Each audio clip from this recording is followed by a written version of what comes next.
Good evening बच्चों, नमस्ते सभी को। और मैं आज आई हूँ आप सबों के लिए इंग्लिश क्लास को लेकर। जैसा कि आप सभी जानते हैं कि अभी बिहार के सरकारी विद्यालयों में पढ़ने के लिए बिहार शांति पाठशाला की तरफ से क्लास 2, 3, 4, 5 के बच्चों के लिए वर्ड मीनिंग कंपटीशन आया हुआ है ना। बिहार सरकार में पढ़ने वाले सरकारी विद्यालयों के बच्चे के लिए बिहार शांति पाठशाला की तरफ से वर्ड मीनिंग कंपटीशन है। और इस कंपटीशन की तैयारी करवाने के लिए मैं आप लोगों के लिए क्लासेस ले रही हूँ। और ये जो क्लासेस है काफ़ी आसानी से सीखने वाली क्लासेस है। किसको सीखने वाली क्लासेस है? इंग्लिश को। आज हम जानेंगे कि इंग्लिश कैसे हमारे लिए आसान हो सकता है। इंग्लिश से बच्चे क्यों भागते हैं, बच्चे न भागे, इसको ध्यान में रखकर मैंने ये क्लासेस तैयार किया है। तो बच्चों, इंग्लिश सीखना बहुत ही आसान है।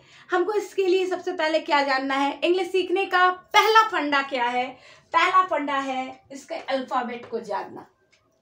आप जब भी क्लास नर्सरी में जाते हो, हमारे सरकारी विद्यालय में क्लास 1 से बच्चे पढ़ते हैं। अब नए साल से हुआ है, इस साल से नई शिक्षा नीति आई है कि अब बच्चे आंगनबाड़ी में पढ़ेंगे। लेकिन हम जो बच्चों को लेकर अभी हम कंपटीशन कर रहे हैं, ये बच्चे हमारे यहाँ क्लास 1 से पढ़ रहे हैं। तो हमारे जो 1 के बच्चे हैं, आप 1 में आते हो और आपको पूरे 1 साल आपको 6 महीना अल्फ़ाबेट सिखाया जाता है ना बच्चों। इसमें आप ABCD करके आप Z तक पढ़ना सीखते हो ना। तो यहाँ पे मैंने अल्फ़ाबेट, इंग्लिश को सीखने का पहले सबसे बड़ा जरिया है कि इंग्लिश के A से लेकर Z तक को आप जाने। इंग्लिश से Z तक, इंग्लिश में A से लेकर Z तक जो बच्चा जान गया, उस बच्चे का इंग्लिश बहुत आसानी से कंप्लीट होता है।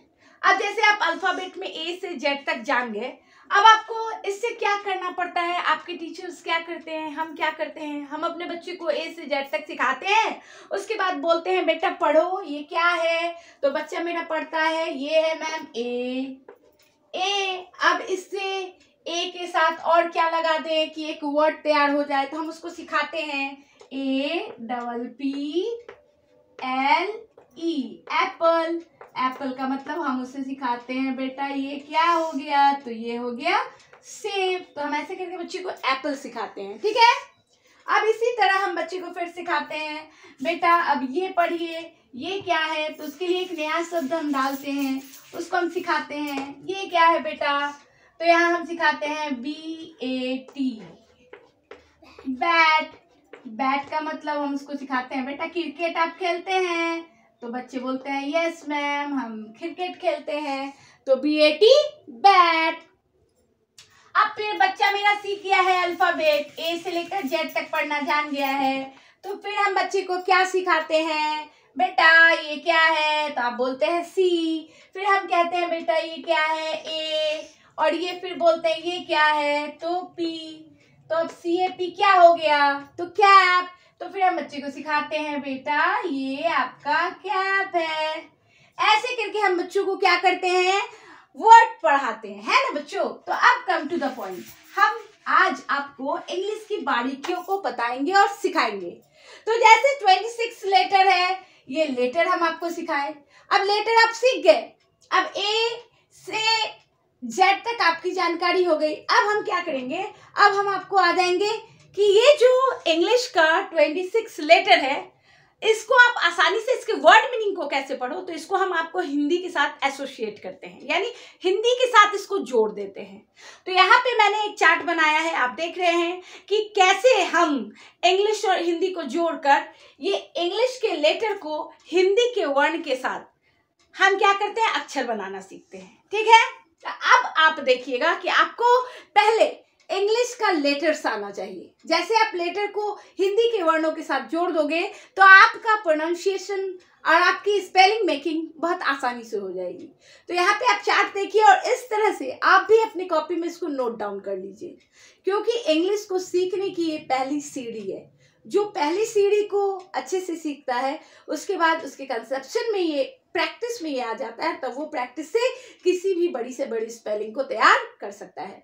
तो ये तो क्लास 1 में हम आपको पढ़ाते थे। अब हम आ जाएंगे कि इसके साउंड्स को आप पकड़ो कि जो अल्फाबेट है उसका हिंदी में साउंड क्या है। हिंदी के साथ, हिंदी हमारी क्या है, मातृभाषा है। हिंदी के साथ जब हम इंग्लिश को ट्रांसलेट करते हैं तो हमको हिंदी पकड़ने में आसानी, इंग्लिश पकड़ने में आसानी होती है, तो हम इसको हिंदी से जोड़ देंगे। ठीक है बच्चों, तो जैसे यहाँ पे ए का मतलब अ होता है, ए का मतलब क्या होता है, अ, ए का साउंड क्या आता है, अ।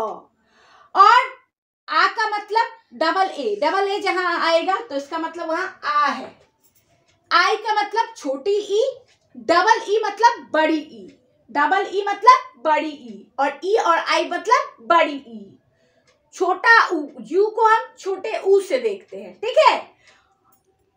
बड़े ऊ को हम क्या करते हैं, डबल ओ से देखते हैं, ऊ, डबल ओ, ए ई आई, ए आई आई, ओ आउ, ओ यू आउ, आंग, ए एनांग, ओ एनांग, आहा, ए एच आहा। तो ये क्या है, इंग्लिश के अल्फाबेट को हिंदी के वर्णों के साथ हम इसके साउंड, इसकी आवाज में सिमिलैरिटी पकड़ रहे हैं। ये इंग्लिश सीखने का बेसिक कंसेप्शन है। अब इसी तरह यहाँ आ जाइए, यहाँ क, ये क के से क, सी से क के से भी होता है, क सी से भी होता है। अब इसके बारे में हम आगे जानेंगे कि क के से क और सी से क कब कब होता है, ठीक है। उसके बाद ख, के एच ख, ग जी ग, घ जी एच घ, और बड़ा र को हम डी से डिफाइन करते हैं। इसी तरह आ जाइए सी एच च, छ सी डबल एच छ, ज जे या जे जी ज, झ जी एच झ, अड़ा। इसी तरह हम एक एक करके हर वर्णों के साथ, वर्ण कितने हैं आपको पता है कि हमारे पास वर्ण कितने हैं बच्चों। इंग्लिश में जैसे हम इंग्लिश के लेटर्स को पकड़े कि 26, कितना हुआ, 26 लेटर हुआ। अब हम जानेंगे कि हिंदी से इसको कैसे ये सिमिलर है, वो देखिए। जहां वर्ण बराबर 52 और अल्फाबेट बराबर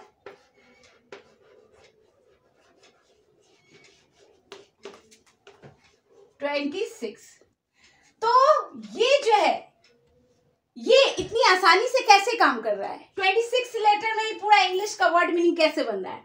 तो इसमें हेल्पिंग हैंड है हिंदी का वर्ड। हिंदी में कहीं कहीं जैसे आपने देखा कि हम जी का मतलब गौ भी करते हैं और जौ का मतलब जे भी करते हैं, गौ भी करते हैं। तो हमारा जो है हिंदी का वर्ण को हम दो दो जगह यूज करते हैं, दो दो बार यूज करते हैं, तब ये क्या होता है, कंप्लीट होता है हमारे हिंदी के साथ इंग्लिश का अल्फाबेट। और जिसकी पकड़ इसमें हो जाती है उसके लिए इंग्लिश क्या हो जाता है, बहुत आसान हो जाता है। अब हम जानेंगे क ख